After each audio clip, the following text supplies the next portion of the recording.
When you look at the dragons, what do you see? It's important. What do you see? I suppose I see us. Tell me.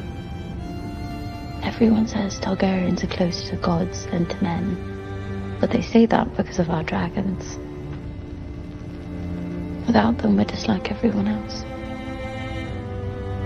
The idea that we control the dragons is an illusion. They're a power man should never have trifled with. One that brought Valyria its doom. If we don't mind our own histories, it will do the same to us. Targaryen must understand this to be king. Or queen.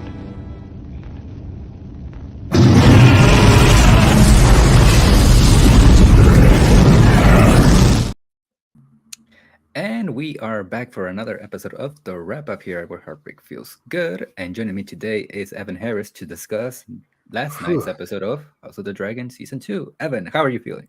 Doing great. Penultimate episodes hardly ever disappoint in the Game of Thrones universe, and I think this one was another slam dunk for us.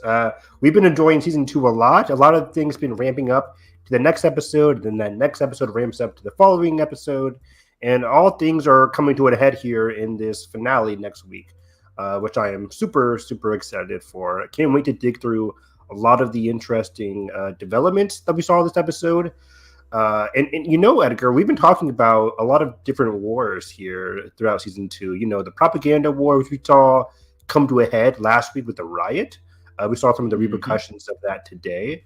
But also the Dragon War, the big, we come to this place to talk about dragons. House of the Dragon. The Dragon War is heating up, and I was very excited about the new developments here, especially on Rhaenyra's side here. Yeah, with the Red Sowing, House of the Dragon blends exceptional drama with epic spectacle. I'm loving the fact that we're seeing more interactions with Daemon. His dynamic with Oscar Tully is fantastic. I'm already a big fan of that. Rhaenyra kind of tap into the darker side. Jay's struggling with his own identity. I thought it was very heartfelt. There's some things about this episode I was I could have gone without that. With Alicent, I get the point that they're trying to get across, but we've already kind of seen it before. We could have just cut that scene and give another character a little bit more time to shine. And sure. yeah, like I said, I love seeing Rhaenyra's darker side come to the forefront as she willingly sacrifices innocence for her cause. So yeah, I'm really into this episode. When I was taking notes, I was I can't wait to talk to Edgar about this. A lot of different things, specifically the Rhaenyra and Daemon of it all. This is a big Team Black heavy episode, very reminiscent of episode 5, I want to say, following Rook's Rest, I think. Yeah. And episode 5 kind of gave us the turmoil amongst the Blacks, everybody going their different ways, Daemon's low point. And then episode 6 is continuing that and seeing Daemon reckon with his actions a little bit. Rhaenyra start the Dragon Seed plan and failed. But this one is successful, but not without its casualties. When I was taking notes here, I'm what I think would be a very good discussion point later on is going to be Daemon and Rhaenyra's arcs, how they are starting to intertwine more and more. A lot of this season was about where's Daemon? Where's Daemon? Daemon's I don't want to talk to Rhaenyra. I'm paying the bill. Don't question me. That kind of stuff. Very funnily so. And along with that, Rhaenyra has been very not passive, but just locked in her home at Dragonstone, and she hasn't been able to do much. But now we're seeing her actively pursuing this Dragon Seed plan with ruthless intent. So I'm very excited to see how these two mesh next time they see each other, and how are their arcs going to collide. People have also been saying Rhaenyra hasn't been as dark as the manga. I mean, the manga, the book, the source material. The book, yeah. And somebody's reading too much manga. I know I am. I'm sorry, but I think Rhaenyra could be coming to see that in a different way. Yeah, like we said last week, I think that arc is there. It's just a very slow burn type of arc or route to get to that point. And I think it's finally coming through more obviously in this episode. But where do you want to start? Because I feel the weakest, and I still think it's pretty solid on its own, but I think the weakest part of this episode are the Green plot. So let's do the we're gonna greens. go to Harrenhal greens, but Let's wipe our hands of the the greens. Because I'm with you, they didn't have much strong material to work with in this episode. Specifically, Allison and Eamon, my guy, didn't have much to do in this episode. But there are some until the small very last minute. Exactly, yeah. But there are some small developments that we could Mostly with the parse. side characters of the greens. Exactly. Yeah, specifically talking about Laris of all things here. So let me go to my green section of it all.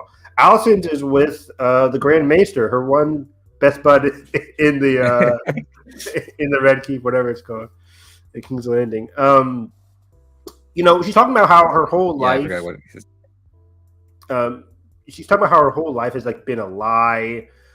She sacrificed so much, and you can really feel the pain via Olivia Cook's great performances here. You can really feel the pain as she's scrubbing herself.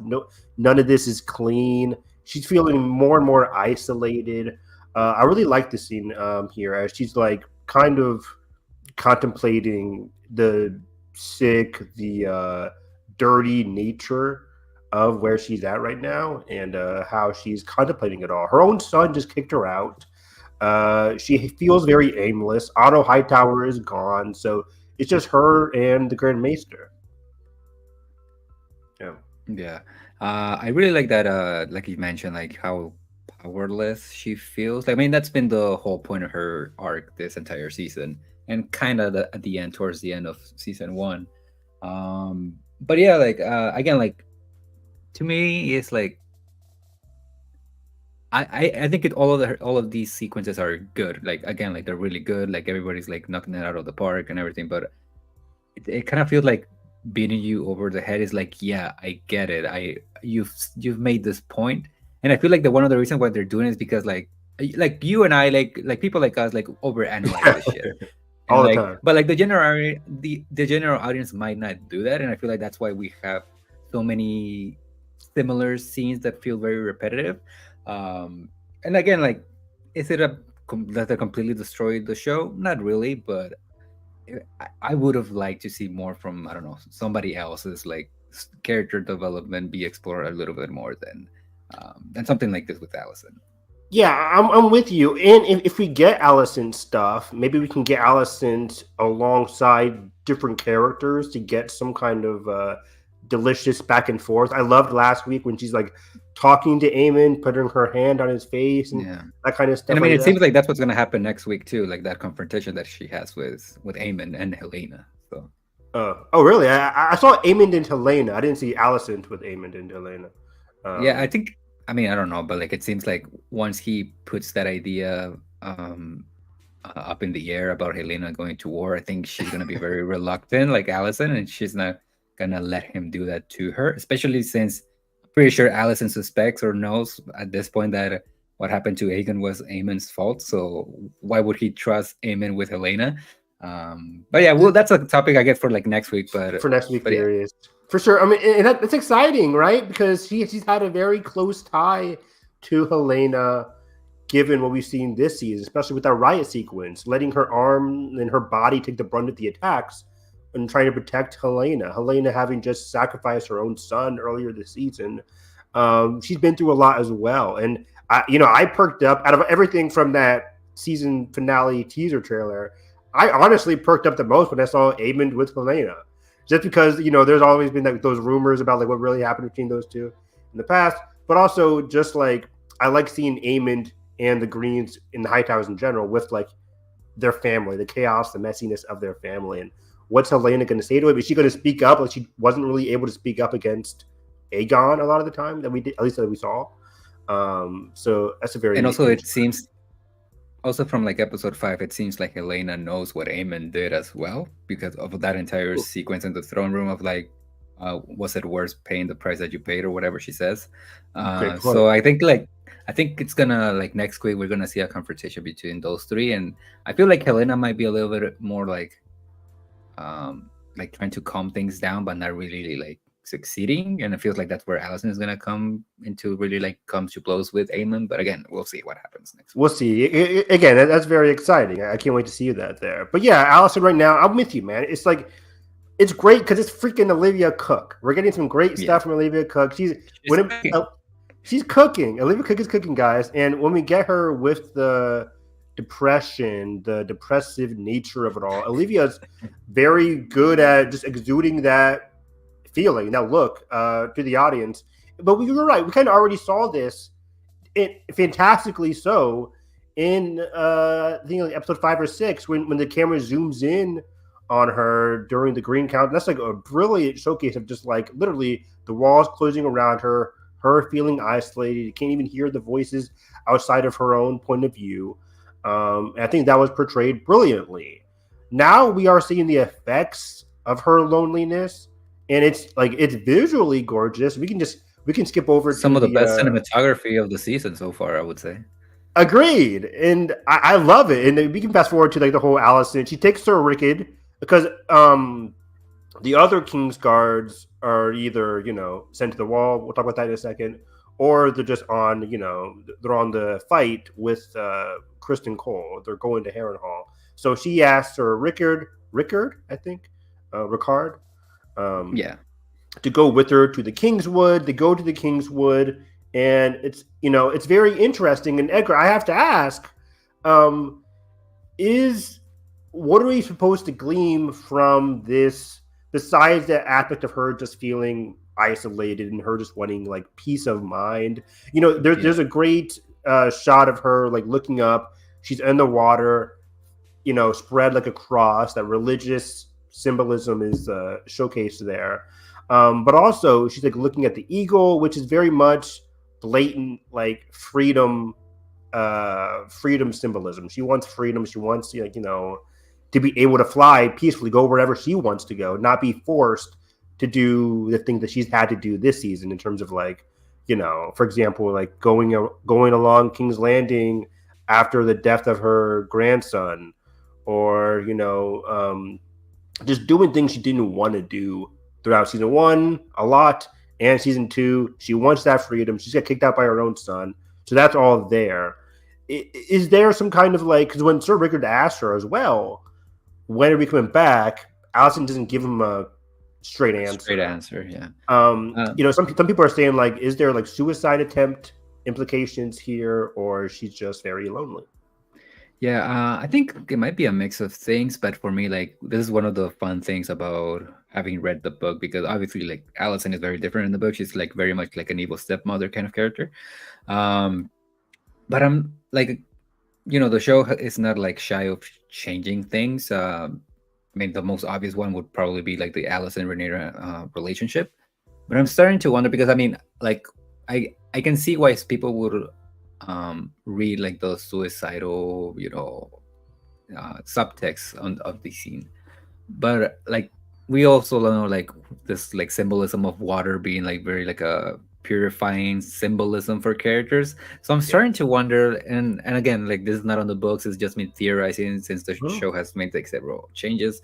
Is there a world where either by the end of this season or the beginning of season 3, is there a world where Allison does something to help out Rhaenyra's cause? Wow. I don't know, because like at this point where she's at in her headspace, she's very much, not only does she feel powerless, but she's starting to come to a realization that, yeah, I think we fucked up by making my children be the ones who are ruling the 7 kingdoms. And that idea even becomes even more prominent with her conversation with Rhaenyra in the Sept, and like the whole confusion of Aegon's prophecy of his dream. So again, I don't know, because this doesn't happen in the books, but I wonder if this is a possibility for the show, either by the end of this season or beginning of season 3. It could be, and I don't want to dispute it at all, because it could very well be a possibility. We've been seeing a change, and what's interesting that you bring up there is with that Sept scene that was so controversial for people. I took it as like, she's saying there's no going back. There's no going back. And for Rhaenyra, she's like, okay, no going back, she says, then I have to go all in. And while for Allison, there's no going back, but internally she's like, I have to say there's no going back because I already messed up, and literally I don't have the social capital basically to move things. I can't really change things. And I think finally she's succumbing to that realization of like her being powerless. And the only way to gain some power could be to do the right thing, maybe, in her mind at least, in terms of helping out Rhaenyra. The tide is slowly going in Rhaenyra's favor. Aemond is losing power. So I think she could be confronting Aemond with that next week and be trying to help out Rhaenyra. I don't think it's likely, but it's a possibility for sure. But besides that, I just don't know where Alicent's prerogative goes from here. Yeah, and I think also a lot of people have pointed out this, like for a couple episodes now, that the fact that she's like no longer wearing like green colors, it's always like a very like toned down like blue, almost like a navy blue, kind of like how she used to dress when she was like Rhaenyra's bestie still in season 1, or like the first 2 episodes of season 1. So again, like who knows? We'll see. Yeah, who knows? And I think the big thing though, that keeping ourselves on Alicent watch moving into next week is continue what you were saying and what the show has been telling us for the past 2 or 3 episodes.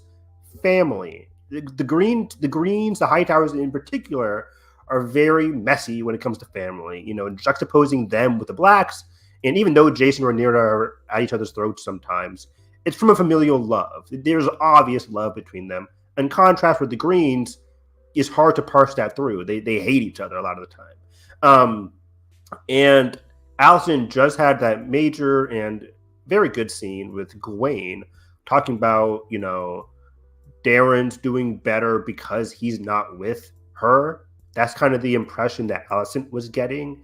And, the state that Aegon's in, the state that Aemond's in as a ruthless ruler, making all these flawed plans, and that Darren is a nice guy without Alicent around. She's having flaws as a mother, or she's thinking she has been a bad mother.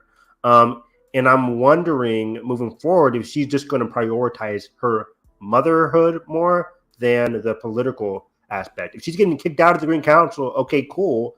At least in her mind. Okay, cool. I'm not going to have any power in terms of changing the political landscape, but I do have the power to be a better mom. And that goes into protecting Helena from whatever Aemon's asking her to do next week, helping out Aegon, who was literally asking for mommy in a previous episode. So that's going to be her arc, I think, moving forward. Becoming a mother, kind of like, spoilers for The Acolyte, when she says, I choose mother over just the will of the coven. So it's just I think she's going to be choosing her motherhood role, which has been flawed, to say the least, moving forward. Yeah. So I think the meatier part of the Green is the whole Larys of it all, the enigma that he is. To this day, it's very unclear of what his motivations really are.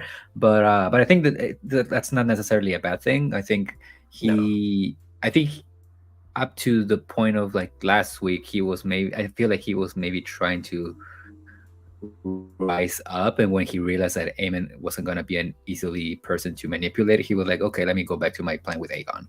And you very much see that this week with him, and trying to help him out to start walking again, and continuing to push him forward to recover from what happened to him. But also the fact that he doesn't share a very important information, that Rhaenyra has a new dragon rider, and obviously that ends up blowing up in Aemon's face later on in the episode.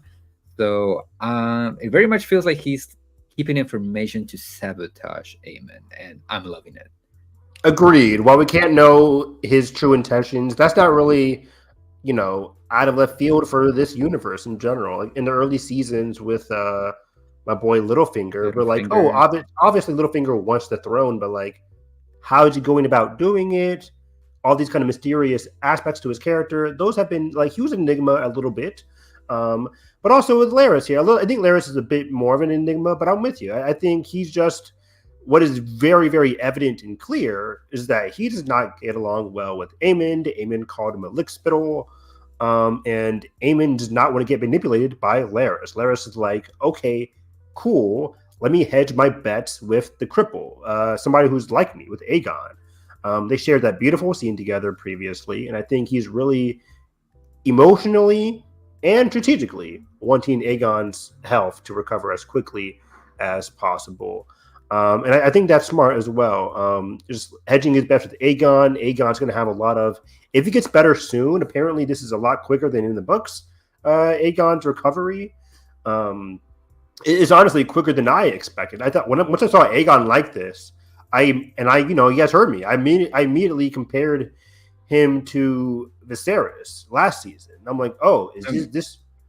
Yeah, I was like, is he done? Is he over? Like, are we just going to see Aegon laying in bed for the rest of the series?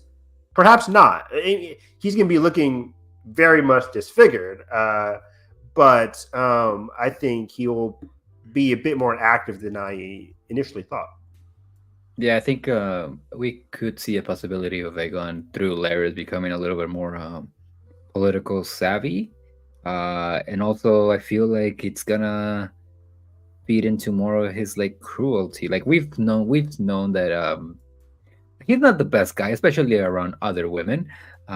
So I wouldn't be surprised if this newfound relationship with Larys just pushes him even forward, especially since like even his own mother doesn't even like him. So yeah, I really do Aegon? think that with Aegon, and I really do think that the more we see of him, maybe in season 3, I think not necessarily evil, but maybe like less sympathetic towards other people that he's going to become. Maybe like Larys, because I feel like Larys, he's a really good pretender of like, oh yeah, like I'll give you advice, but he's not really giving you advice. He's just using you. He's just using people. I see that's something similar that happens with Aegon. Yeah, I don't know. I mean, Alicent was very close to Aegon, at least after the incident, right? She was by his bedside multiple times in subsequent episodes. I can see him being at least good around her. Not so much, of course, Aemond, or maybe even Helena. But I think he's going to have a unique scene with, or a unique relationship, a better relationship with Alicent, to say the least, maybe. And maybe that'll like stem his cruelty. But we're going to be seeing Aegon in a position of, a new position that we haven't really seen him from, an underdog position. Underdog in a sense, like, because Aemond has all this power right now. And even though he might be losing the war to Rhaenyra, he has enemies inside with Larys and maybe now Aegon. So that's going to be very curious to keep our eyes on, to see how Aegon, once he finally recovers, which might, again, take some time, what his next steps will be. He is the rightful king, but he's so sick, he can't functionally be king yet. So is he going to try and take out his brother like his brother took out him? Are we going to have some brother civil war-esque within the Greens, like politically, socially? Because maybe kind of like echoing like Stannis and Renly in season 2, sort of. Exactly. Yeah, some Stannis and Renly scenarios here. So that can be very exciting. But for now, he's very sick. He's not getting better anytime soon. It's a pain for him to walk like 5 steps, which again, I have to admire. Aegon's actor, I keep forgetting his name. Tom something. Tom Glenn. What? Carney. There you go. Yeah. Tom Glenn Carney. He's just so good, and it was such a surprise because we didn't see much of him at the end of season 1, but this season he's really coming to his own as Aegon, and just this transformative performance of somebody who's very sick and ill and just like wants to die, but also is just hurting so much.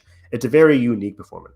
Yeah, he kind of like reminds me of like, I mean, I don't think Aegon is in any way near as cruel as Joffrey, but it almost kind of feels like a mix of maybe that and Theon, in the sense of like how Theon becomes, he kind of like, you don't really like him, but there's like something that makes like you kind of like, oh, okay, I guess I can stand you for a bit, and then you get that arc of him like being tortured by Ramsay. So exactly. The hot dog. Oh god. Oh no. Have you gotten to that part yet in your rewatch? I'm gonna start season 8 soon, and that should. Oh wow! Shit, you really zoomed through this. When did you start your rewatch? Well, I started like a while ago, but I stopped like halfway through. Like I stopped like around season 4, so I just like started from season 5 onwards. Nice. Watching season 7. Yeah, not great. It's like okay. Side note. So quick rant. Yeah. I don't think I've ever seen a show be so direct with its audience of the things that it wants to foreshadow for future seasons and then not follow through. I've lost count, Evan, of how many times they talk about Daenerys not being able to get pregnant, about how she doesn't have like successors for her claim after she takes the throne, about how she like the dragons are the only children that she will ever have, and then she obviously has that conversation with John during the finale about like, and even the symbolism of him like grabbing like dragon skull, giving it to her, and she like giving it back to him. Right. I'm like, why are you doing all of this work and then not follow through it? I don't know. I wasn't the biggest hater of season 7 just because I'm a big romantic, and I liked seeing John and Dany together. That reunion, we've been waiting years to see them. They were cooking a little bit, but then that little bit at the end of that season 7 finale with Tyrion watching over them. And then the writers talking about like, this can't be good. John and Dany getting together. I'm like, that's not the vibe I got. Like they were showing like this isn't going to be good for either of them. And then of course season 8 they like break apart very flimsily. I'm just like, this isn't what I wanted. This isn't like what are we doing here? Season 7 is funny because you'll get scenes that I'm like, this is like early Thrones good. Like like the first meetup of Daenerys and Jon, the dialogue in that scene is fucking incredible.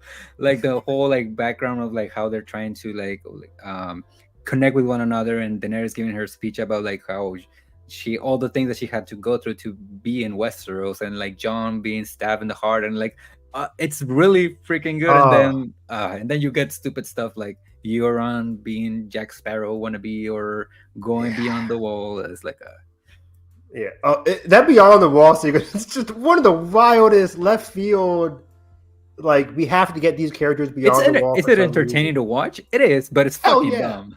It's so dumb. I'm like, what show are we watching again? Like, granted, I'm having fun. It's like blockbuster entertainment at its best. But it's also just like, is this Thrones though? Is Thrones supposed to be blockbuster entertainment? I don't think it is. But anyways. Season 7 was such a mixed bag, and season 8 was like your worst fears collide in season 8. So I'm very intrigued to see where Alicent and Aegon go. But going all the way back to what you were saying, Larys is keeping stuff from Aemond.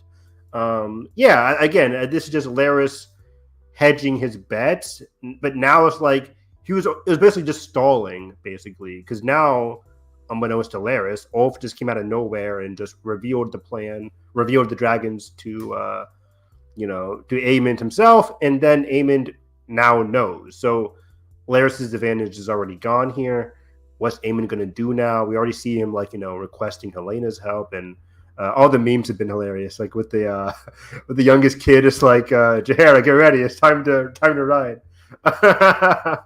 But Aemond, again, he has trouble inside the walls with Aegon and Larys in particular. But now, and the small folk have not been liking Aemond. There was just a recent riot, and now he thinks he's hot shit after defeating Rhaenys. Now there's like 3 to 4 dragons coming after him.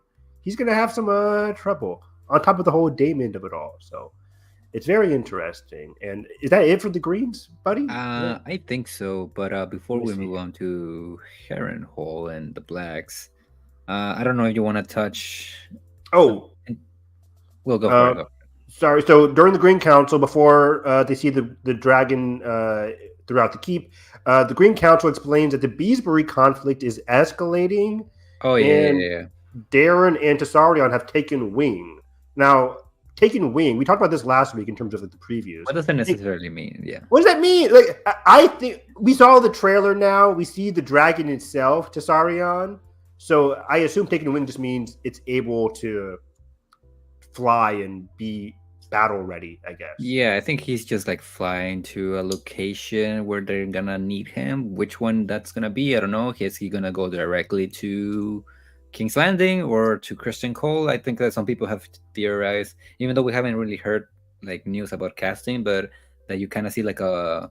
I don't know if you saw in the trailer where Wayne is like holding a sword on Kristen Cole's like neck.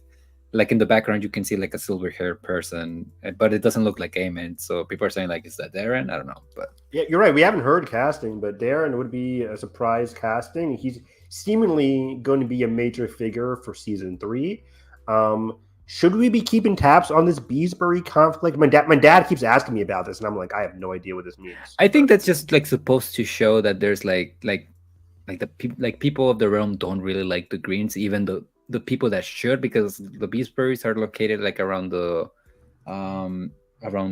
south area of Westeros, which would make like High Garden, that entire location, Old Town.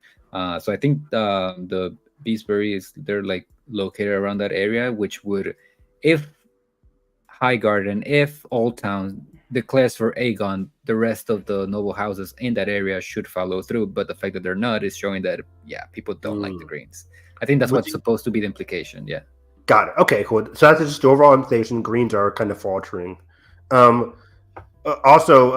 this Beesbury conflict was started because Kristen slammed Beesbury's head in season 1, episode whatever that was, 9. 9. So okay, interesting. Also, let me see here. During the whole like rumor mill about the dragon,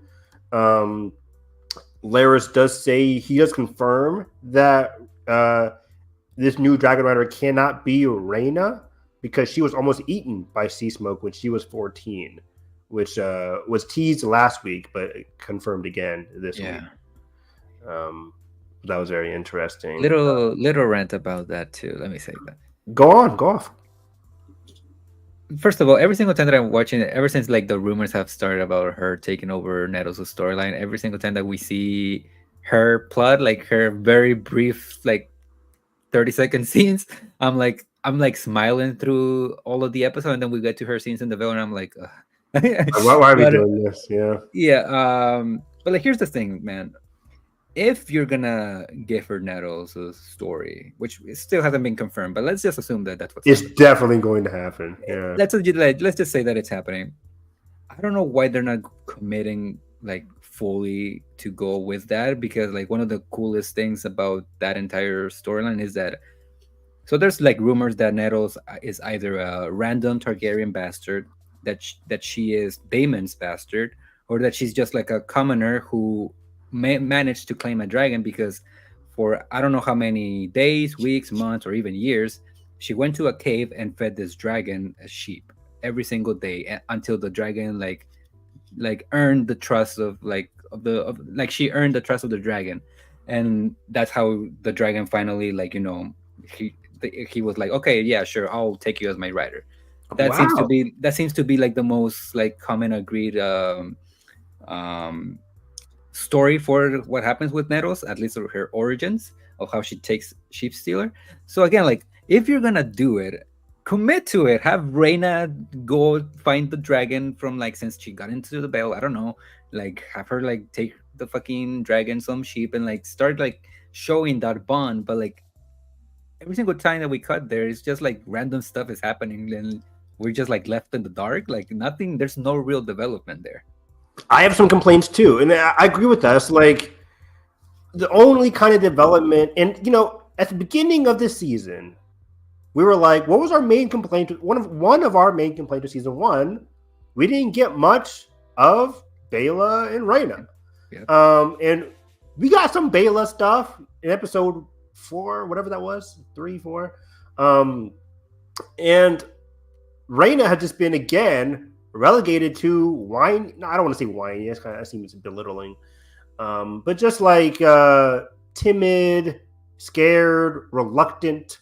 But we talked about her, like, okay, she's reluctant, but she has this big role in terms of protecting the children. They're giving her a really big responsibility. That should that's enough for her to have like struggles in and of itself, and we're not showing that. And we're not showing that. Like, these are the future, no spoilers, whatever. It's like, theoretically, these are the future rulers of the realm. These are Rhaenyra's children who could become kings if they lived to survive that long. And, Rhaenyra's in charge of all of that, but we're not seeing her interact with the kids. she's interacting with Jane, and she's just complaining. Then we don't see a dragon. We just see dead sheep. Is that supposed to be intriguing to us? And then like we see the kids just like go off, and she goes in the opposite direction. Who's protecting the kids? And nobody's noticing it.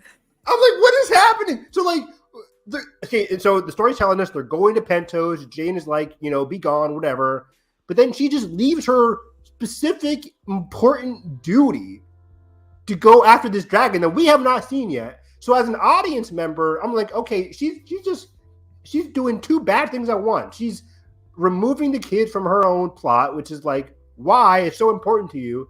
And then secondly, if we're talking about the dragon plot, I'm with you, Edgar. It's not compelling. We're just seeing burnt dragon bones, and I'm just like, I'm supposed to be like, ooh, can't wait. But we've been seeing that for 2 episodes now. But then, because we've just been tied along with the carrot at the end of a string, once we see the dragon, is there going to be any nuance or importance there? Or is the dragon just going to be like, hey, like, is it going to pull like an Ulf and just go the comedic route and just be like, hey, Rhaenyra, fly with me, hop on. It's like, it kind of worked for Ulf because he was That's built his character. He's supposed to be kind of funny. Exactly. He was built up as like a nobody, weird character. Immediately when you see him, you're like, is he telling the truth? And this episode cleverly plays on that, for me at least. I was very much like, yeah. Oh, if Hugh is the real one, then Ulf can't be the real one, but they ended up both being the real one. And it was just like, I like how the episode played on that. For Rhaenyra, they're not doing anything clever writing-wise, storytelling-wise, stakes-wise. It's like, are we supposed to be hyped up leading to this finale? Like, are they just going to shove her with a dragon in one episode and just, that's it? Yeah. What are you doing here? Like I would say, I wonder if because there are a lot of scenes throughout the season, and I think this has been my main complaint with season 2 so far, is that there are a lot of character build-up that feels very repetitive that we've already seen. I mean, we just discussed it with Alicent, and there are other characters that they're very entertaining to watch, like Jace. I think every single time we get moments with Jace, it's some of the show's best, but there's not enough of it. I don't know if it was because maybe of the writer's strike and like they had to like rush some of the scripts and like kind of focus on the main people, like the main actors or whatever, but like there's stuff in the show that you could easily replace for other characters. Like cut that Alicent scene and give Rhaenyra something, give Rhaenyra literally something. anything. Yeah, give Rhaenyra like talking to herself, maybe. I don't fucking know. I'm not a writer, but just like what is evident is that Rhaenyra needs some kind of storyline here, and she's just not given anything. And if your excuse to cut Nettles is to give Rhaenyra something to do, and you're still not doing doing that. The point? Exactly. You could have, dude, like we could have had Rhaenyra going to the Vale, feeling aimless. Okay, give us an episode or cut some scenes to give us some scenes with Rhaenyra interacting with Nettle. Like that would have been an interesting, like Rhaenyra and Nettles. They could have been talking to each other. They could have been like her coming across. I think you're cooking something with that of like having like Rhaenyra almost like not necessarily train, but like teach Nettles the way of like old Valyria, and that leads to Nettles like eventually claiming sheep stealer and seeing an actual like true born like Targaryen see a common born claim a dragon while she still doesn't have one. I think that's a really compelling storyline for a character, and again, like they're not doing anything. Yeah, that's been like, now I'm envisioning fan fiction over here, but just like, yeah, like Rhaenyra can be like, yes, I almost got like eaten by sea smoke. I can't wield a dragon, but I have such an important responsibility. While this is happening, let me help you out, Nettles, a person, another black girl that she can relate to. Help tame this random chaotic sheep stealer dragon. That'd have been compelling, leading up to her flying off and helping out Rhaenyra. We get none of that. We get her just going off looking at ashes. Ashes and dirt. I'm just like, what is happening here? And part of the funny thing about it is that the whole like sheep stealer name is because of Nettles stealing sheep and taking it to the dragon. That's part of the name. And like, what's it going to be called now? Because like theoretically, if we're fans, we know it's killing sheep.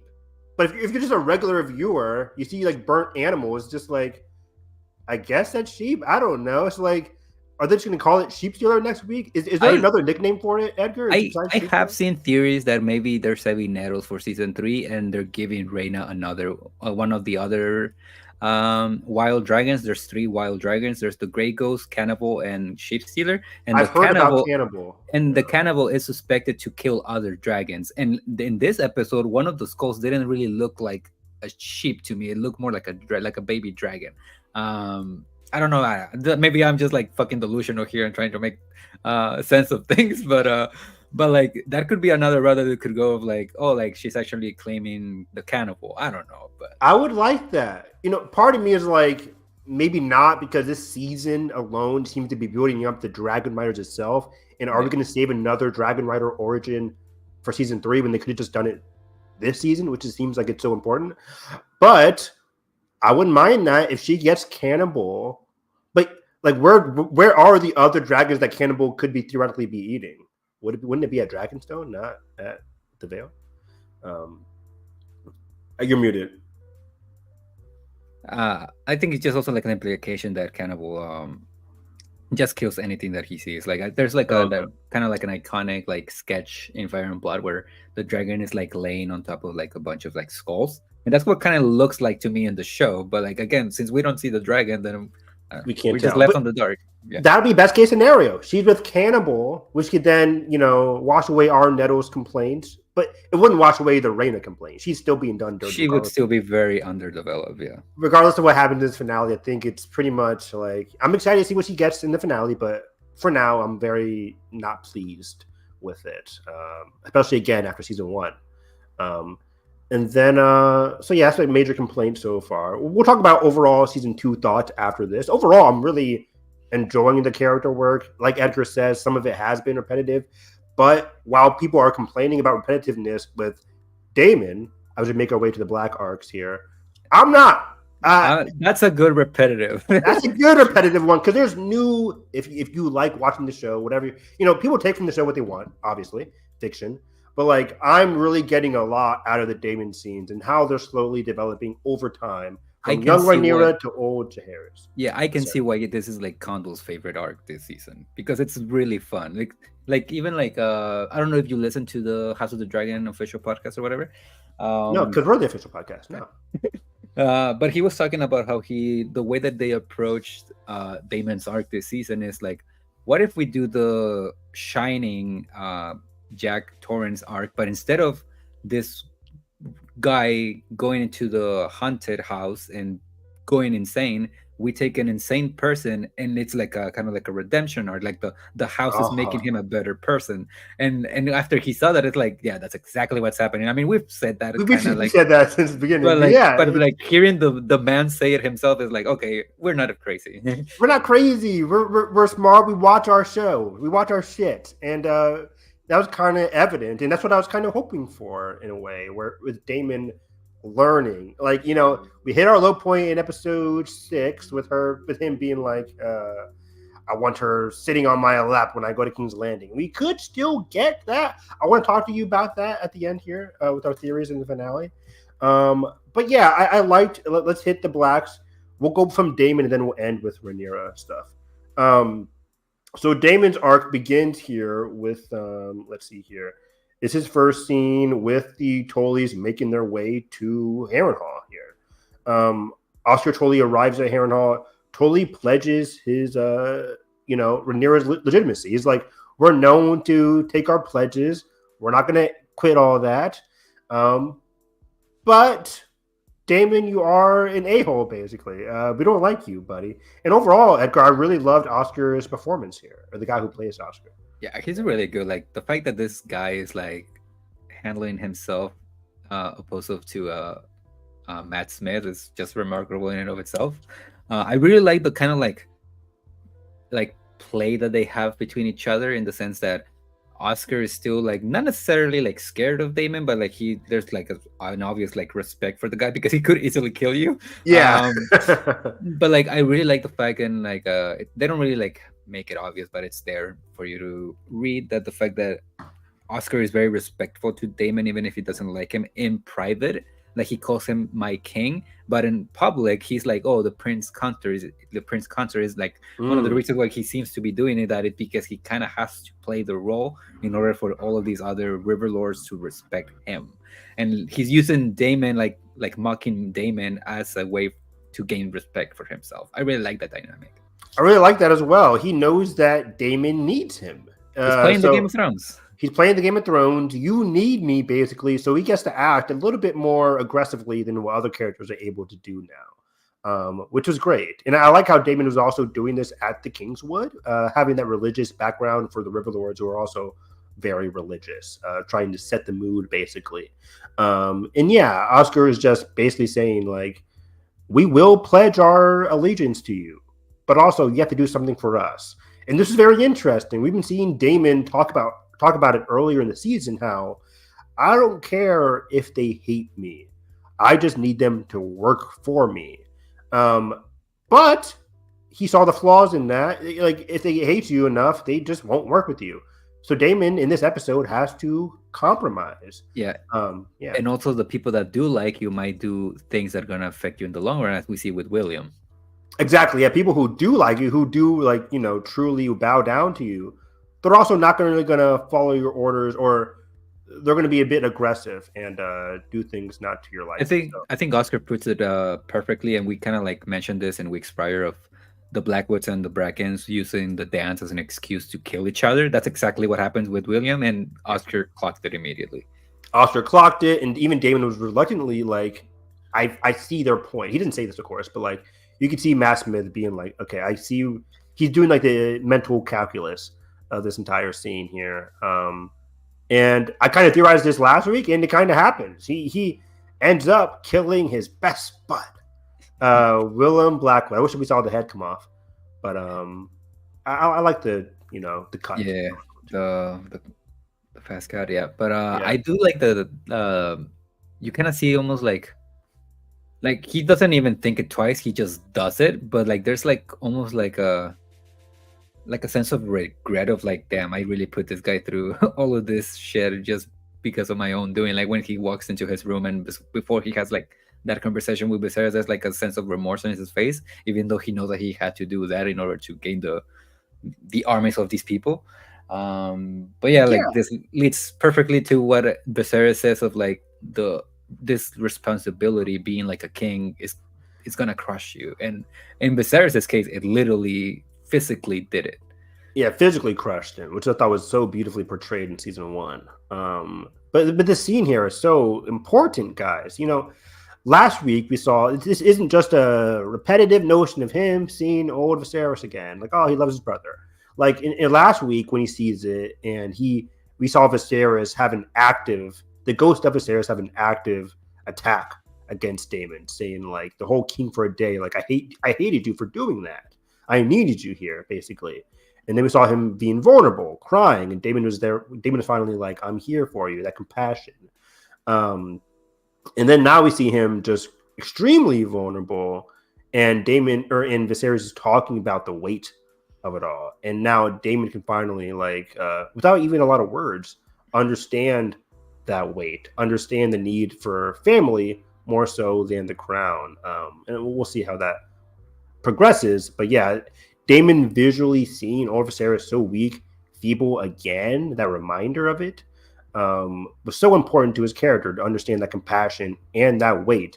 Not only for him to be like, is this really what Daemon wants now, the crown, but also possibly to understand the weight that Rhaenyra has on her. Now. Yeah. She levied this complaint or this hardship in episode 2, which is still probably my favorite episode.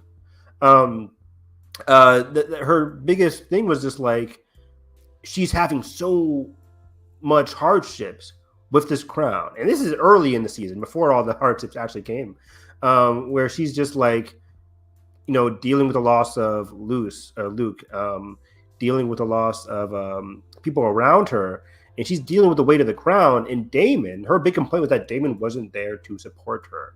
He was doing actually the opposite and doing things that could harm her reputation with the whole blood and cheese stuff. Now that Daemon is continuing to see the flaws of like young Rhaenyra and now old Viserys, Daemon could be coming to the realization of the weight of the crown and the need to have support, more so than your greed. And I'm very curious to see what Daemon takes from this all. Yeah, even visually, I think I don't know if this was intentional, but I always felt like in episode 8 of season 1 when he and Rhaenyra are faced with how Viserys looks, how bad he looks. It almost feels like Daemon is like avoiding to look at him. Like he like doesn't want to come to with terms of what has happened to his brother. I remember that. Yes. Yeah, and like he there's like that brief moment of like he picking up the crown and putting it on his head, but like again, like it still feels like he doesn't want to accept what happened to him, and that's another layer on the scene that I really like about like it's not only about like, oh, this is what's gonna happen to you if you take the crown. It's about what it did to me, your brother. Yeah, like what it did to me, your brother. That familial bond is being threatened or is struggling. And I think, you know, you can allude to Daemon kind of paralleling that with Rhaenyra, like the need to be closer to Rhaenyra. But, you know, also the preview showed us Edgar, you know, Daemon proclaiming, like, I'm going to get my army and we're going to go straight to King's Landing.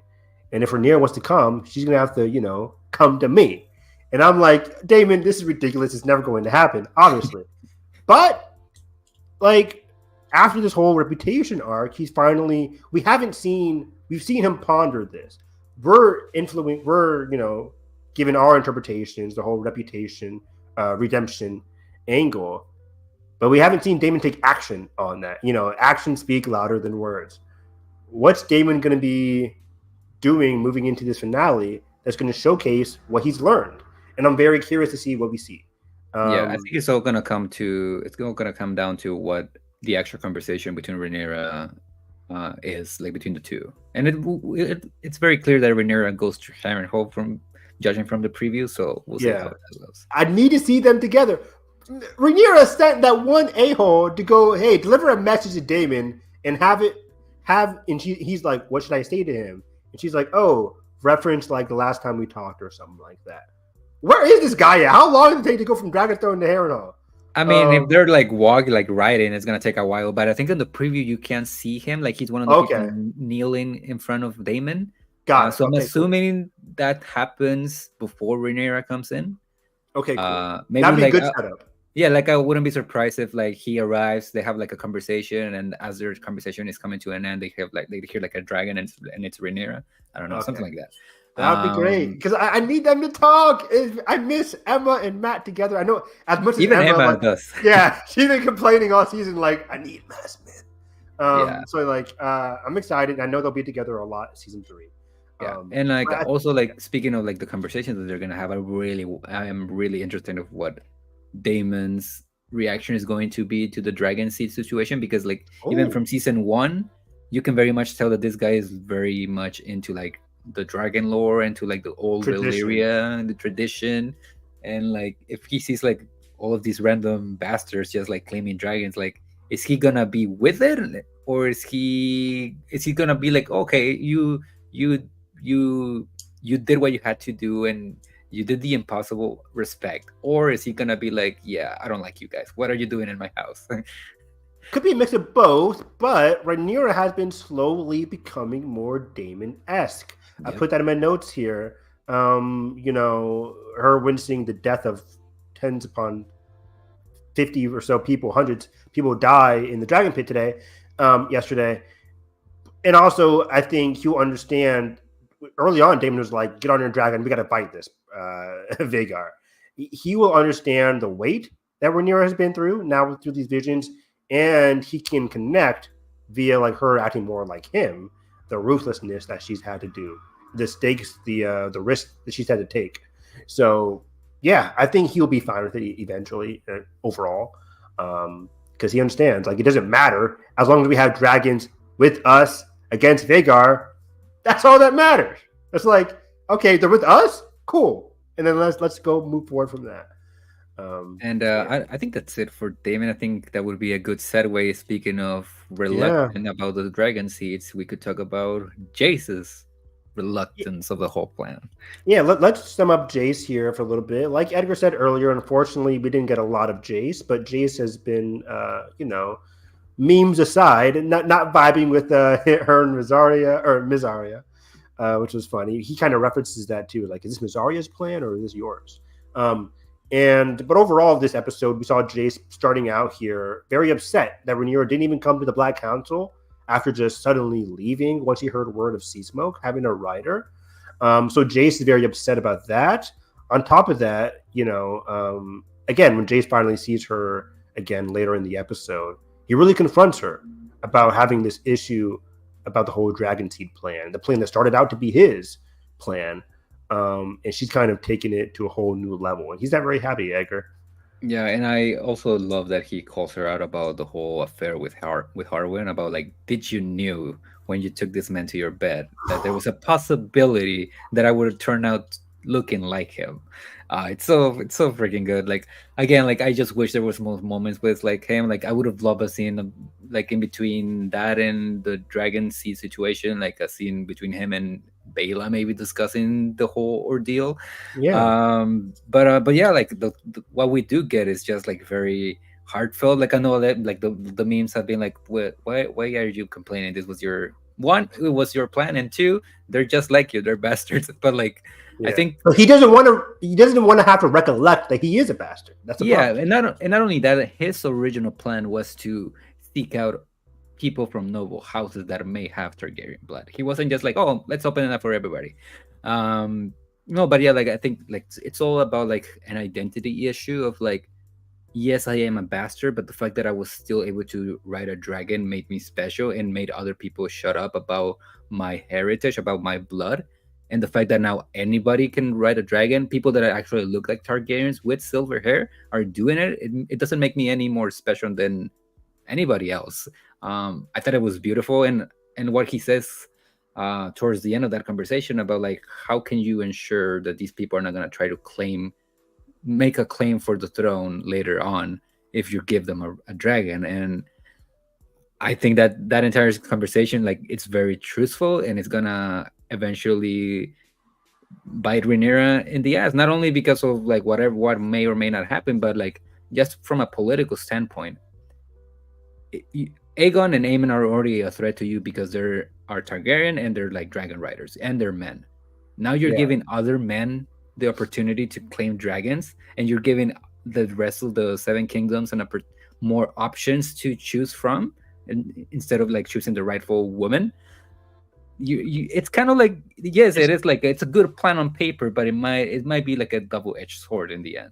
It's messy, and I was recollecting what we talked about last week with like, can Miss Arya be trusted? Miss Arya is the one who started this whole plan about find anybody, find all these people. I know some people, she was saying this episode. Obviously she's been in the Red, whatever it's called, King's Landing. She has knowledge of like all the possible Targaryen bastards, obviously.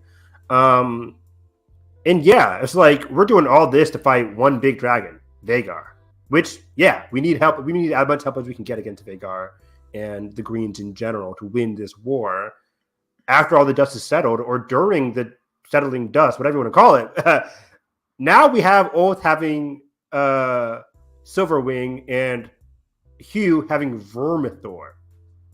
What's stopping them, who have their own familial hardships, from having, identities of their own?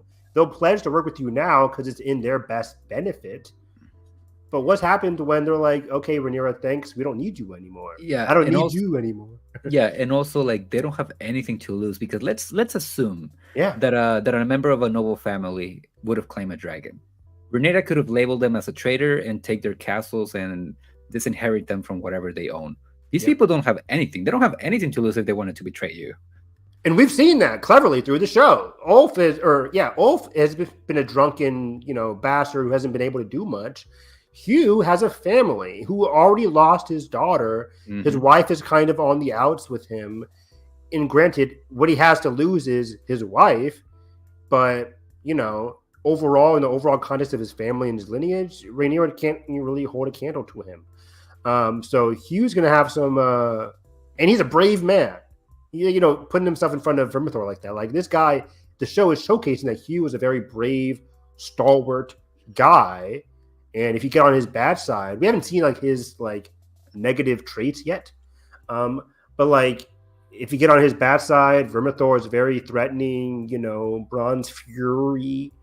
You don't know. Things might happen. I love that line, and I feel like this is like an echoing all the way from season 1 in Game of Thrones, like that line that Rhaenyra says, if you manage to claim a dragon, I don't know the exact wording, but if you manage to claim a dragon, it's most likely going to transform you. And that doesn't necessarily mean for the better. It could be for the worse. And like if like we've already seen like in previous episodes of like Hugh being like very stubborn and like even violent in some cases, where he's like when he beat up that one dude. One dude for some fucking lettuce. If and like always like a very impulsive person, like a big freaking liar. What's if they now that they claim dragon, I say let's say that they're transformed. What's it to say that it's gonna be for the better? Oh, and like man. we already have an example of that going sideways with Aemon. Like Aemon, I mean, he wasn't necessarily the best kid, but like he wasn't the worst when he was like when he still didn't have a dragon. He was like the guy that was getting bullied. I'm saying he was the bullied. Yeah, and after he claimed Vhagar, like he just changed for the worse, and he's been on like a downhill road on his character spiral. There you go. So again, like what's stopping all of these characters from? I haven't really thought about this, but yeah, I got to call my dad about this because that's very fascinating. Because on paper, you're just thinking, oh, season 3 and season 4 of this show is going to be them versus Vhagar and Kristen Cole and the Greens, but having some enemies from within your camp that are loyal to you, but then just not loyal to you, that's very intriguing, very compelling. And I think that's also a very important thing to keep in mind moving forward, because we have 2 enigmas with Hugh and Oath of what they're gonna do, and then we have Adam at the beginning of this episode, which he seems to be transformed, but he might be in one of those cases that it might actually be for the better. Out of the blue, he's like, "I'm loyal to you. I'll serve you. Whatever you want. You want me to go which way now? I'll do it." And we'll talk about Adam in a second. But I was very surprised by his direction in this episode. For the better, pleasantly surprised. But yeah, man, concluding this whole Jace, Ulf, and Hugh thing, it's like, that's very intriguing. And, again, I wonder if that comes to pass, if Ulf and Hugh eventually season 3, season 4 come to attack them from within for whatever reason. I don't know yet. But could Mysaria be connected to this? I just the whole betrayal stuff. I'm just so nervous. Jace, especially this episode, just said like, whose plan was it Mysaria? So he already has his doubts about her. Is that going to come to pass? We haven't really seen Jace interact with Mysaria. He just interacts to Rhaenyra about Mysaria. So something could come to pass in future episodes. Right now, Mysaria, though, is seemingly helpful. She's the one who spreads the word, like, hey, help us spread the word about these small folk. She's kind of right. The small folk can be loyal to you as the Highborn. But also, like you mentioned, the small folk could also be less manageable after they're loyal because, again, they don't have much to lose. Yeah, and Mysaria right now, the kind of advice that she's given is pretty exceptional, better than whatever the other guys are saying in that council. Just complaining, yeah. Yeah, but I feel like that could take a turn once Daemon re-enters the picture. Yeah, and you're right. We mentioned Daemon entering the picture. What's his response? Is he going to have the Jace response? What's this Mysaria person being in your close quarters? It's like, Daemon's going to be like, can you leave, please? Oh, and of course, Daemon has connection with Mysaria. He knows what she's all about. She knows that she's able to like slither and swarm her way to the top. So that's going to be an exciting. For the better or for the worse, Daemon knows Mysaria way better than Rhaenyra does. Exactly. Oh man, this show. It's going to be cooking next season. I'm very excited. Or this finale, we'll see. So that's Jason Stark. But yeah, let's talk about like Adam Hall here. The show starts off with him. Great wide shot with Rhaenyra and Caraxes, right? No, Thyrex and Seasmoke. Dang it, these dragon names. But then Seasmoke. And yeah, last week I theorized, okay, he's arguing with Adam. Alan's arguing with Adam about like we can make something more of our lives. And Adam's kind of like the one being like, no, I don't want it. I don't want it. But now Alan has a dragon, and I'm like, oh, he's going to be requesting his legitimacy in favor of working for Rhaenyra. Not exactly. He doesn't even usher the words of his lineage. He's just like, I am Alan of Hull. I pledge my allegiance to you. She starts like saying basically, stand up. Okay, let's work with this here. I love Emma's acting at the beginning there as well. They were great. And yeah, I'm very curious to see what Alan's play is. He seemed both fearful of her, but also giddy that he has a new lease on life, basically. Yeah, and I love that moment between him and Corlys of Corlys not exactly acknowledging him as his son. Even last week, he like Adam mentions him like he was always like the least out of the least favorite of the two. And I like that Corlys doesn't necessarily like claim him as his own yet. He doesn't even say that. Like, I'm surprised by that. I'm like, now that you see him have a dragon, don't you want to support him? I mean, I feel like if that were to happen, I think it would make Corlys look like a worse dad, because like I feel like I'm only doing this because you have a dragon. Yeah, like you didn't acknowledge me, but now you are because I have a dragon. True. I think he's like very much like not as bad as the High Towers, but like that kind of sense of like, I don't know how to say that I'm proud of you, but good job, kid. Good point. Good. That's a great explanation. Because I was watching this and I was like, Jalen, why isn't Corlys saying anything? Why is Alan not saying anything? Even though they both know the elephant in the room, they're both related to each other. So I was kind of shocked by that. But you're right. I think it would come across as hollow if Corlys was to say something now, even though Corlys comes to a room and is just like, yeah, I see you, but that's about as much as he can say.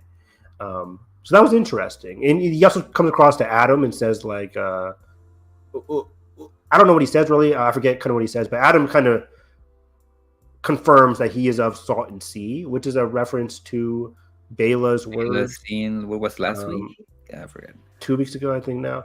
And so it's like it just more clues that Adam could be the more Driftmark guy. Alan, sorry, yeah.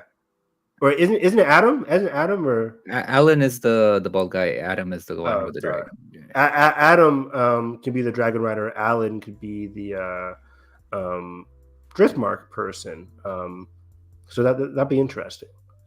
Quick side note: I love that sequence. Like when Corlys takes, I think it might be Corlys. I don't know who it is. Takes him like the scroll to Alan to take it to King's Landing and get all of the people, the smoke folk, and like let me just say, Ramin is cooking with the score. Like the score, like it's so good. And yeah, I put that in my notes here. The rumor mill sequence was very well shot, very well done, and the score was banging. I loved it. I loved like the whole just going through King's Landing and all whispers and how they spread so easily. And I love like the kind of like the undertone of like heritage in this episode with like Adam and Alan like kind of like implying that maybe their mother was a Targaryen bastard. So that might be something. Because I was shocked about this. I think like that might be like a case of, because like before Jaehaerys and Alicent ruled, there used to be this tradition that the lords of an areas, they would have like the right for the first night with like whoever was getting married in their area. They could go and spend the night with the wife, like them being the first person to spend the night with the wife. And the Targaryens used to do that a lot until Alicent made Jaehaerys to change that and like completely get rid of that tradition. So I wouldn't be surprised if like their mother is like a Targaryen bastard through that. And then we have the case with Hugh of like his mother being implied to be Sarah Targaryen, which is one of Jaehaerys's legitimate daughters. So there's a lot of background there. For the Velaryon thing first, I was under the impression that because the Velaryons, again, the Driftmark people, because they were close to the Velaryons from like in Targaryen history, that's why they could just claim dragons like Laenor. But Laenor and Laena was mostly because like their mother was a Targaryen. Because of Rhaenys. Rhaenys, there you go. But Okay. I think it might be like a lot of people are saying like, oh, they're raising like the Valyrian blood from the Velaryons, and I don't think that's the case. I think it's just them saying like, you have Valyrian blood through Corlys, and you have like Valyrian blood through maybe this Targaryen woman, this bastard child, and like together, obviously, like they're gonna make children that have like strong blood of the dragon per se, kind of like what happened with him and Rhaenys. That makes a lot of sense. Yeah, I was under the impression that it was a lot of Corlys' blood as well, but yeah, it could be both. That could work out well. And yeah, let's talk about. Do you have anything else to add about the Adam, Alan, Corlys? No, I think we're good. But yeah, let's talk about like the whole like you just mentioned there with Hugh. Now with Hugh's storyline and the whole rumor mill sequence, I'm like, wait a second. And Ulf was very nervous when he got that news. I was like, so Ulf was lying the whole time, and then we cut back to Hugh, and he's talking about his mother, and like you just mentioned, like how his mother was, she was the brother to sister. She was the sister to Balon, which would be Daemon's dad. Daemon's dad. Okay. Yes. Yeah. So here's what happened. Like a little bit of background. Explain it. Thank you. One of Jaehaerys's daughters is named Sarah, and she was like the rebel of the family. Honestly, like a lot of people say that like the Jaehaerys rule wouldn't really make a good show because there's not like a lot of conflict, but there's a lot of like family drama. It's like if they were to ever adapt that era of Targaryen history, it would just be like keeping up with the Kardashians. So Sarah kind of like rebels. She's like very sexually like active to the point where she kind of have like clashes with Jaehaerys about that, and she leaves, and she kind of like becomes like a prostitute in brothels, and she eventually goes to Essos. I think Lys might be Lys. I don't remember.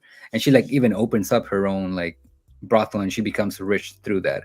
So I think the implication here is that like how Hugh says that like, oh, my mother used to say that I wasn't any more different than her brother's boys, which is like Viserys and Daemon. So that's the implication that he is the cousin of Viserys and Daemon through Sarah. And also like another kind of like a side note, like the show doesn't mention it, and it probably will never mention it, but like one of the things about the Council of 101 when they were deciding who was going to be the successor to Jaehaerys, it was like Rhaenys came to the front. Nobody wanted her, so then Rhaenys and Corlys tried to push for Rhaenyra, and they didn't want that either because it was a son coming through a woman, not a son, not a man. And so then Viserys was like the next best option, but then there was other claimers to like the throne, and 3 men came from Essos claiming that they were like Sarah's children.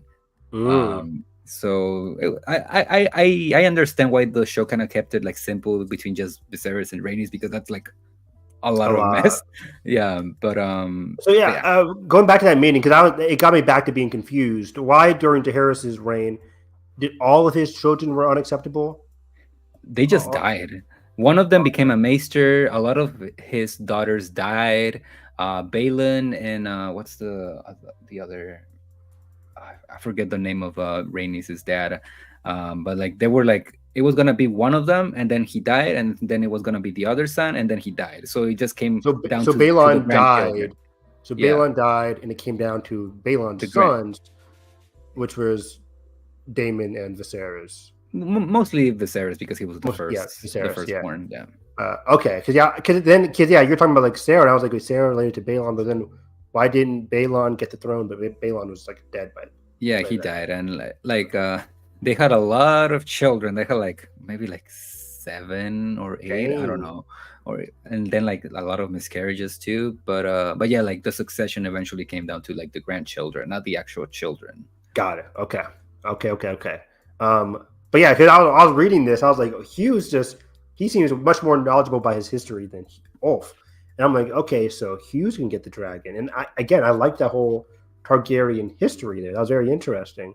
At this point, I'm like, okay, so Hugh's going to get Silverwing or Vermithor, one of those dragons. And then what's going to happen with Ulf? Is he going to die this episode? It was. I loved how they kept me on their toes because I was just like, what's happening here? because Ulf was just very nervous about this whole thing. But yeah, we finally get all the dragon seeds making their way to Dragonstone, and Edgar, Dragon Keepers, they're not happy, Bob. They're not unionizing. Yeah, unionizing. Yes. How'd you like this? I think it's very similar to what Jace says about like if we're just letting other people claim dragons, like what are you like as a house? Like what makes you special? And that entire like back and forth about like you're using the dragons for your own cause. You're not kind of like respecting them for what they are, which is like they see them as gods. I thought that was like really brilliant, and again, like it's kind of like continuing that argument that she had with Jace. At least that's how I read it, and like a lot of people have pointed out, like it very much feels like the Dragon Keepers are calling out Rhaenyra for kind of like acting almost like a heretic, in the sense that he's using these beasts, these gods, for her own benefit. Very like Messiah type of like implications. Like I was kind of getting like Paul Atreides vibes over here. And like again, like we'll get into it, but like the whole fact that Rhaenyra is like very indifferent of what happens to these innocent people, and all because she just needs the extra dragons for her war. And exactly. I saw it as she's like, this needs to work. Yes. Yeah, this needs to work. It needs to happen. Whatever, how many people die, it doesn't really matter. So yeah, I thought that entire sequence was great. And Ryan Kondo kind of like says it like on the podcast about like how she's almost like drinking her own Kool-Aid of like trying to fulfill the prophecy, or that's what maybe will happen next season with her, or how desperate she is. So yeah, I just think the whole ins and outs is just very interesting. That could connect with the whole Daemon storyline, the weight of the crown, the weight of the prophecy, and how it's affecting Rhaenyra to be more rash, to take more risks, and how is that going to affect her relationship to Daemon and the crown?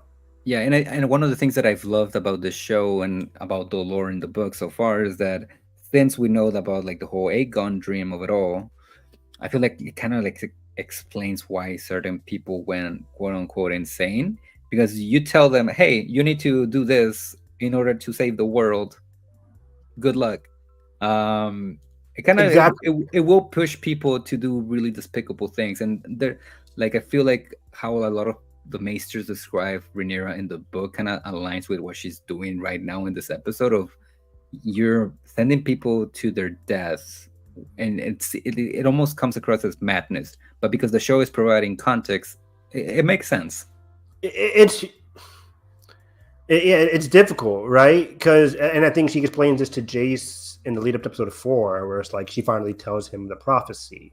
We even talked about it when she's telling him the prophecy. It's like, it's not this come to your rightful place, and it's not this heroic prophecy for Jace as much as it was for like her when she got told by it in season 1. This one seems much more like justifying our actions based on our prophecy to Jace, and then that continues here where she's justifying these deaths based on the prophecy of I need to win at whatever cost to end this war, and then I need to rule the 7 kingdoms because I have a prophecy to uphold. I have a legacy to uphold. This whole thing is justified because I have all these dragons, and all these dragons are for me because the prophecy tells me that like I have to do this. It's for the greater good, or is it for Rhaenyra's greater good? So like these personal notions are connecting with like this overall prophecy, which overall prophecy again isn't this like heroic prophecy. It's a very flawed prophecy because you know, us having that knowledge that it doesn't happen for hundreds of years to come, it's like what are they truly doing this for? And even then, given what the show's ending, it's like it doesn't really come to it doesn't come to pass, unfortunately. So it's just like, what is this all for? And this prophecy is just a symbolic representation of the downfall of the Targaryen. So like justifying their crazed actions in the notions of greater good is going to lead to their own downfall. Yeah, and I think it's very poetic that by trying to uphold tradition, like Aegon's dream, she's breaking those traditions by giving just anybody the chance to like climb a dragon.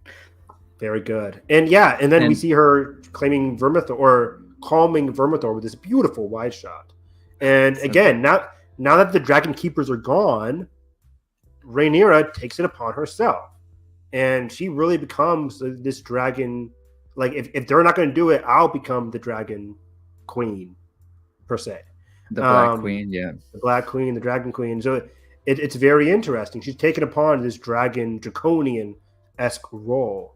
And I wonder, like Ryan Kondo says, and how you're saying as well, like, how is this going to affect her mental state for future seasons? Yeah, that's one of the things that I'm really curious how it ends up playing in the books, because I like knowing Aegon's dream, obviously probably Benioff and Weiss didn't know about it. I don't know if George told them about it or not, but in the show, like Rhaegar, like his actions very much seem very like sappy of like, oh, he fell in love with Lyanna and that's why this entire thing happened. In the books, it very much seems like the guy read something. He probably read the prophecy. He became obsessed with it. He and like Maester Aemon and the Wall, like they were like in constant communication, like sending each other ravens. He probably read something about having to like make a pact with like the Starks.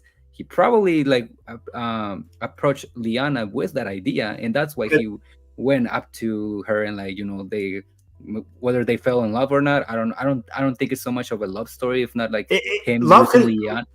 Love could have came after it, but yeah, it was like the prophecy specifically mentions fire and ice, right? So yeah. So I wouldn't be surprised if like that's one of the reasons why he kind of like, he didn't necessarily went insane, but like he just started doing very drastic things that to the ordinary people it looks like madness. Yeah. Oh man, it's so interesting. It's incredibly interesting how this prophecy, inadvertently, Aegon's prophecy, the person who put the Targaryens on the Westeros map, could lead to their unfortunate downfall in years to come. Yeah. Well, maybe they talk about the flaws of that prophecy. They'll have to when they get to Aegon's conquest. So it's very intriguing. And again, the most intriguing thing is Rhaenyra as a character, because following her character arc this season has been very worthwhile overall. People might levy the same complaints about her and Daemon about them being stuck in these secluded locations. Very slow. Rhaenyra, Dragonstone, Daemon, and Harrenhal. They're just stuck in these castles, but they're both undergoing tremendous character work. Daemon's becoming more like Rhaenyra. Rhaenyra's becoming more like Daemon. They need each other, though. So yeah. If Rhaenyra does go to Daemon, and we're talking about her kind of becoming more like Daemon and being a little bit more drastic, almost like a cult leader role. Even Condell mentions it. What are the chances that she goes to Harrenhal, goes into the castle, and she sees something, that she gets a vision of something, makes her go even more like cult leader-esque? I don't know. That's like a fun thing to think about. We'll see. I wouldn't mind that. That'd be really cool. Damon's like, Rhaenyra, I'm talking to you. Rhaenyra's like looking at, I don't know, what affects Rhaenyra. She could see the deer that she saw before she became queen, or before she got to talk.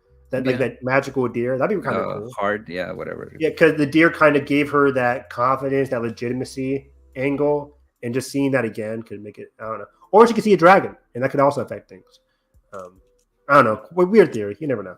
But anyways, yeah. And then all I have in my notes is like Hugh Vermithor chaos sequence. Not much to say here, but it was really thrilling. Yep. Horrifying, awesome, crazy. It was just peak Game of Thrones. I love this whole sequence. Yeah, and again, like how we've been talking about Rhaenyra as like tapping more into her darker side. Her just like watching from the balcony in her VIP seat, seeing all of this unfold. It was so cool. And I didn't rewind it, but like fast forward to what's it called? Hugh saving that one woman, saying like, "Come at me," basically. You can see Rhaenyra walk up on top and then look down. Like I saw that. It's very subtle, but yeah, I saw that. Awesome. I was like, oh, I didn't even see that at first. Then I rewinded it. I'm like, there she is. She's like, the camera doesn't zoom up at her. You just see like a woman in red. And I'm just like, oh, she's seeing him tame the dragon. I was like, that's just so fucking awesome. Yeah, and then you have Ulf stumbling into And Silverwing's see, yeah, when lair. Ulf ran away, I'm like, oh, so wow, he just really wasn't shit. Okay, cool, whatever. But then Ulf comes back, and I'm like, oh wait, we're sticking with him. And then we see Silverwing, I'm like, oh shit, he is actually telling the truth, and he actually is going to get a dragon. It's more comedic versus the heroism of Hugh's storyline there, but I liked it.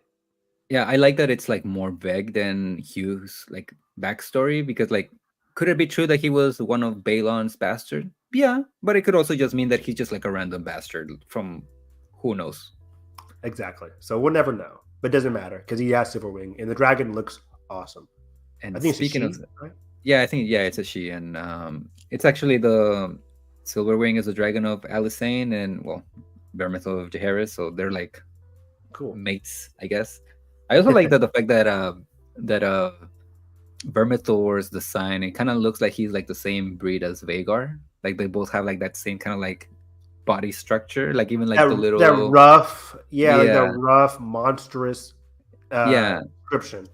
yeah, and then you have like maybe Dreamfire and Sea Smoke, and obviously down the line to Drogon, Rhaegal, and Viserion, like being like the same breed too. But yeah, like speaking of Silverwing, you Ulf takes it up to King's Landing, and even though we don't see like a scene between like maybe Ulf and Rhaenyra, I think like what we're supposed to like read from this, like I think the implication is that Rhaenyra made him do this. yeah, Rhaenyra sent him to like lure Vhagar. I and, couldn't like, tell. I was like, "Oh, what the hell are you doing?" But because then why he would she? back, and then she was like cool about it. So I was Yeah, like, like "Oh, okay." like why would she just like randomly go up outside of Dragonstone and like stare at King's Landing if she didn't know what was happening? Exactly. So yeah, I was at first. I was like, Ulf is just. It could have made a Being lot an of idiot. sense. He'd just be an idiot. He comes back to the place where he was like, drinking with, and he's like showing off his dragon.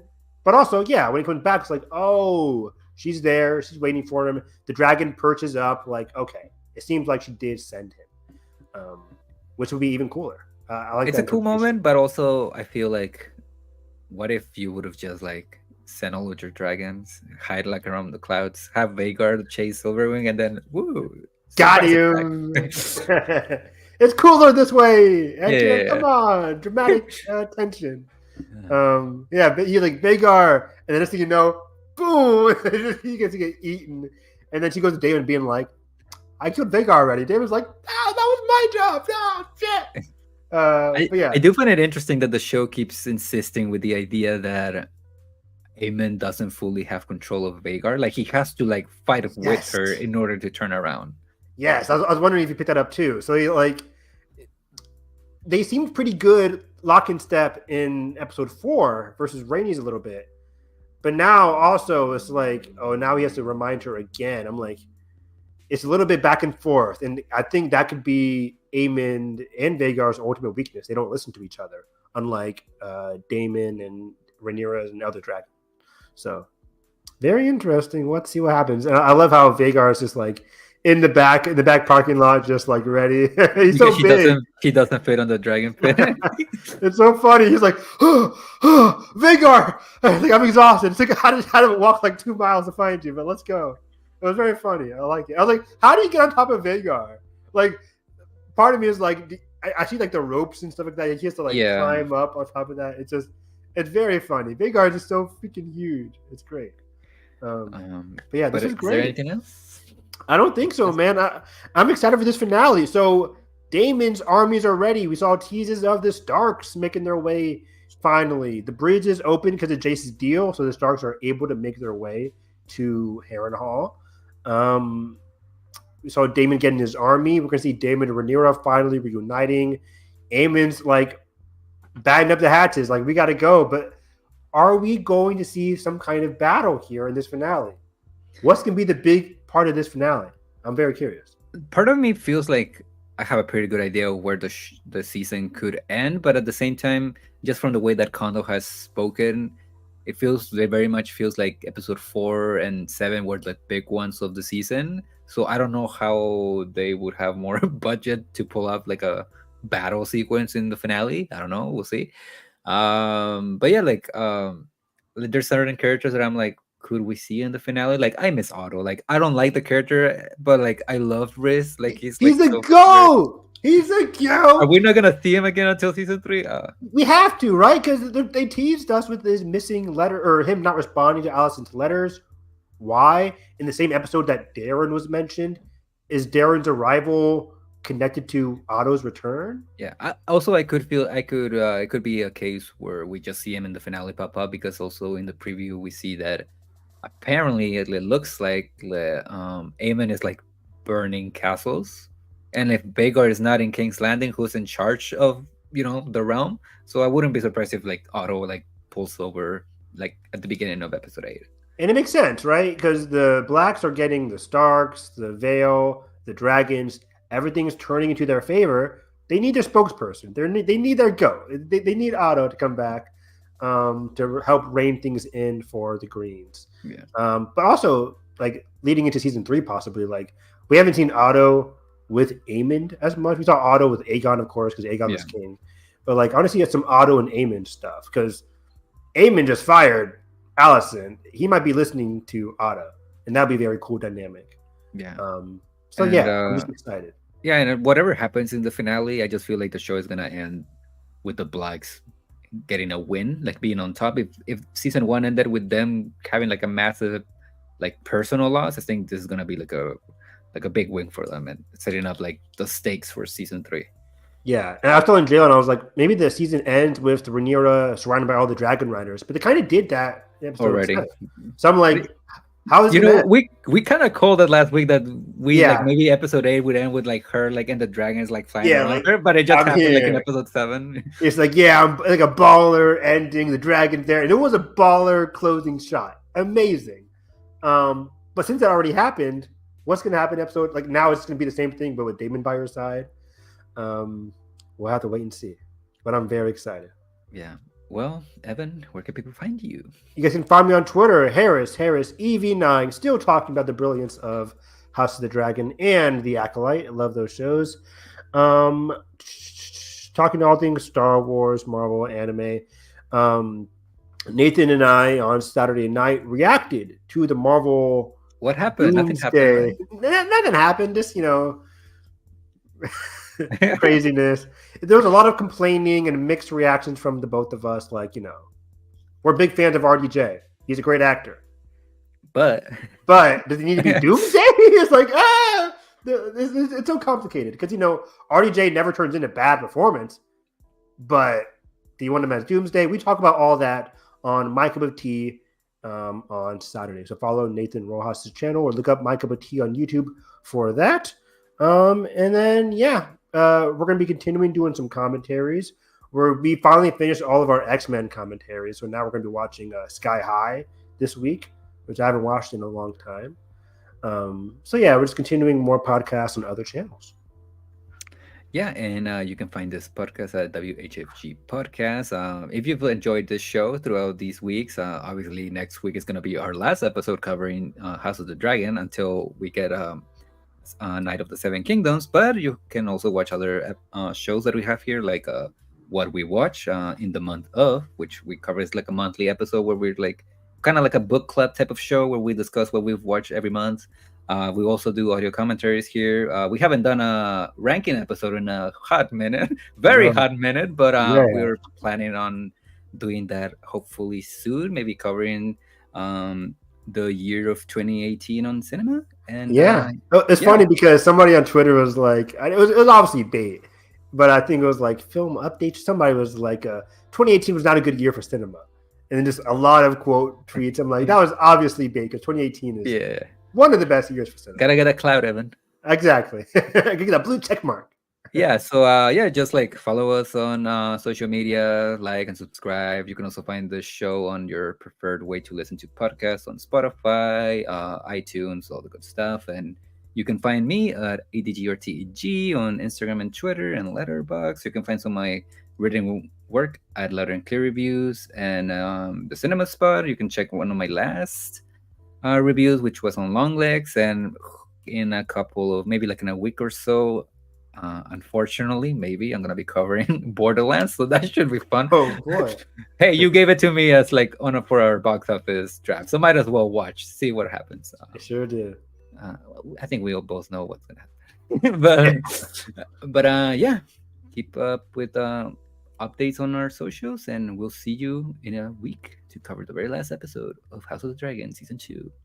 Until next week, bye bye.